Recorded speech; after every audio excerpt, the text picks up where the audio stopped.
Informació sobre anticonceptius, dispensament de la píndola d'emergència o una prova d'embaràs són algunes de les coses que poden necessitar els joves de l'Hospitalet i que ara tenen accessibles a l'Espai Jove Canarús. Aquestes consultes es poden fer tots els dimecres durant la tarda jove, on infermers i sexòlegs propers al punt de salut s'encarreguen d'assessorar i atendre a tothom que s'hi adreci. Totes les consultes són gratuïtes i es poden fer de manera individual, en grup o en parella, i si es considera necessari, existeix la possibilitat de derivar l'atenció als serveis especialitzats corresponents.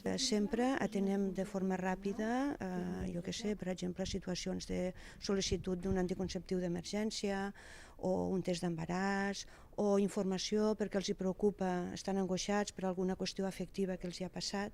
Doncs nosaltres intentem atendre molt ràpidament i la consulta és confidencial, per suposat, és gratuïta també.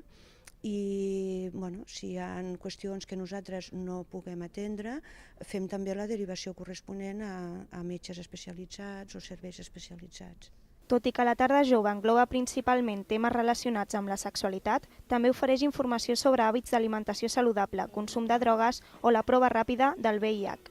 Per altra banda, l'Espai Jove organitza durant tot l'any tallers de salut afectiva i sexual per a alumnes d'institut. La previsió és que, a poc aquests tallers s'acabin traslladant al mateix punt d'informació. D'aquesta manera, la consulta funcionarà com a complement de tota la prevenció i promoció que es fa a les aules, però d'una forma més confidencial, personalitzada i privada. Hem volgut donar-li la volta i apropar-nos nosaltres als joves per obrir aquest servei, sobretot que el coneguin, perquè el dia que el puguin necessitar, que el tinguin a mà i que el tinguin accessible. Llavors les consultes es fan tan esporàdiques com aquelles visites que apareixen al moment o poden ser concertades.